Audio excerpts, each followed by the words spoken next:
Hi friends, இன்றைக்கி வீடியோவில் ஒரு ஃப்ளவர் மோட்டிவ் போட்டிருக்கேன். இந்த flower motif outline normal chain stitch ஜரியை வச்சு கொடுத்துக்கிறேன். செயின் ஸ்டிச் போடும்போதே முடிஞ்ச அளவுக்கு த்ரெட்டை கீழே கிராஸில் கொண்டு வராத பார்த்துக்கணும். செயின் போடும்போதே பார்த்திங்கன்னா ஜிக்ஸாக்கும் போட்டுக்கிறேன். இந்த வீடியோ கட் ஒர்க்குக்கான டுட்டோரியல்.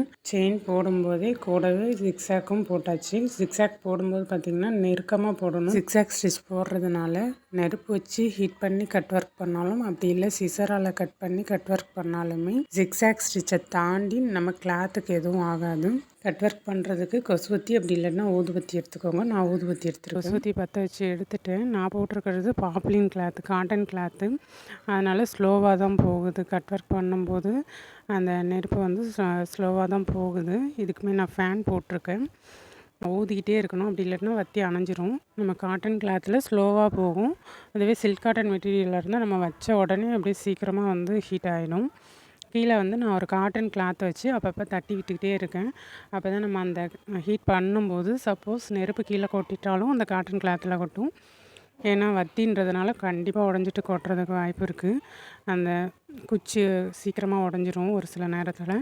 அப்படி இல்லைனாலும் நம்ம வந்து அந்த சாம்பல் மாதிரி வருது இல்லைங்களா, அதெல்லாம் வந்து நம்ம தட்டி விடுறதுக்கு அந்த கட் ஒர்க் அப்பப்போ க்ளீன் பண்ணிக்கிட்டே இருக்கணும். அப்போ தான் அந்த பிளாக்காக ரொம்ப அதிகமாகாத இருக்கும். அப்படி இல்லைன்னா நமக்கு பிளாக்காக வந்துடும். நம்ம அந்த வத்தியை ஊதி விட்டுக்கிட்டே சுற்றி வைக்கலாம். நமக்கு வந்து கட் ஒர்க்கு ஜிக்ஸாக் போட்டதுனால ஒன்றுமே ஆகாது. இப்போ பாருங்கள், லைட்டாக அந்த வத்தியிலேருந்து ஒரு பிசுறு வந்து அந்த ஃப்ளவரோடைய லீஃப் கிட்ட போயிட்டு விழுந்துருச்சு.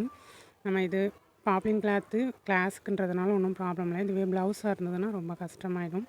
அதனால் ப்ளவுஸுக்கு பண்ணும்போது ரொம்ப பார்த்து ஜாக்கிரதையாக பண்ணணும்.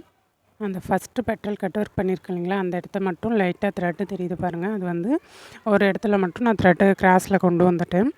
அது ஸ்லோவாக அப்படியே ஊதி விட்டுக்கிட்டே, ஏன்னா வத்தியும் உடஞ்சும் இதுவாகிடக்கூடாது, அணைஞ்சும் போயிடும். அதனால் நம்ம லைட்டாக ஊதி விட்டுக்கிட்டே கிளாத்து பத்திரமா வச்சு தேய்ச்சிட்ருக்கணும். கீழே அப்பப்போ தொடச்சி விட்டுட்டோ இருந்தோம் அப்படின்னா அந்த பிளாக் வந்து அதிகம் இருக்காது. பார்த்து ஒர்க் பண்ணணும்.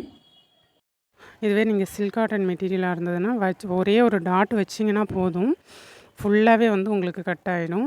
அந்த நெருப்பு பரவிக்கிட்டே போயிட்டு ஃபுல்லாக உங்களுக்கு போய்டும், சுற்றி போயிடும். இப்போ நீங்கள் பார்க்கும்போதே தெரியும், அந்த வத்தியிலேருந்து அந்த நெருப்பு வந்து உடஞ்சிட்டு விழுந்துருச்சு. இதுவே கொசுவத்தியாக இருந்ததுன்னா அந்த ப்ராப்ளம் இருக்காது. ஏன்னா இது குச்சின்றதுனால அப்பப்போ அந்த ப்ராப்ளம் வரும். அதே மாதிரி லீஃபுக்குமே நான் வந்து கட் ஒர்க்கு ஜிக்ஸாக் செயினும் ஜிக்ஸாக்கும் போட்டதுனால அந்த ஜிக்ஸாக் ஓரத்துலேயும் கொண்டு போகிறேன், ஒன்றுமே ஆகலை. ஆனால் சில்க் த்ரெட்டாக இருந்தால் நம்ம கொஞ்சம் பார்த்து கவனமாக போடணும். நமக்கு சில்க் த்ரெட்டுமே செயின் வித்து ஜிக்ஸாக் போட்டுட்டு கட் ஒர்க் பண்ணோன்னா நமக்கு ஒன்றும் ப்ராப்ளம் இல்லை. இதுவே செயின் மட்டும் போட்டுட்டு கட் ஒர்க் பண்ணுறோம் அப்படின்னா கொஞ்சம் கவனமாக பண்ணணும். ஏன்னா சில்க் த்ரெட் ரொம்ப மெலிசாக இருக்கிறதுனால சீக்கிரமே கட் ஆகிடும்.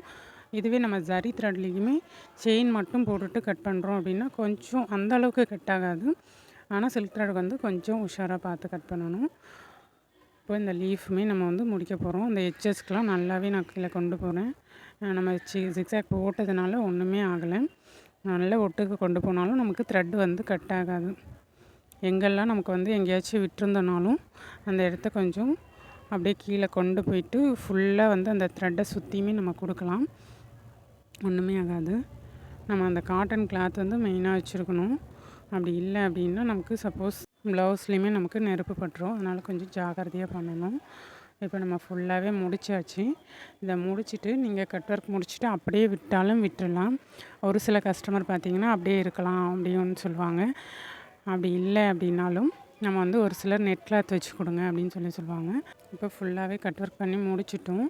முடித்ததுக்கப்புறம் நீங்கள் பார்க்கும்போதே தெரியும், 2 இடத்துல மட்டும் த்ரெட்டு வந்து கிராஸாக வந்திருக்கு. அது வந்து நாட் போட்டுட்டு குறுக்கில் எடுத்துகிட்டு போனோம் இல்லைங்களா, அந்த நூல் தான். அதையுமே நம்ம கட் பண்ணி விட்டுடலாம். ஃப்ரேமை பேக் சைடு திருப்பிட்டு நம்ம கட் ஒர்க் பண்ண இடம் ஃபுல்லுமே வந்து க்ளூ அப்ளை பண்ணிக்கலாம். ஃபேப்ரிக் க்ளூ ஒர்க் பண்ண இடத்துல சில்க் காட்டன் மெட்டீரியல் வச்சு நம்ம ஸ்டிச் பண்ண போகிறோம். அதனால் ஃபேப்ரிக் க்ளூ அப்ளை பண்ணிக்கிறேன்.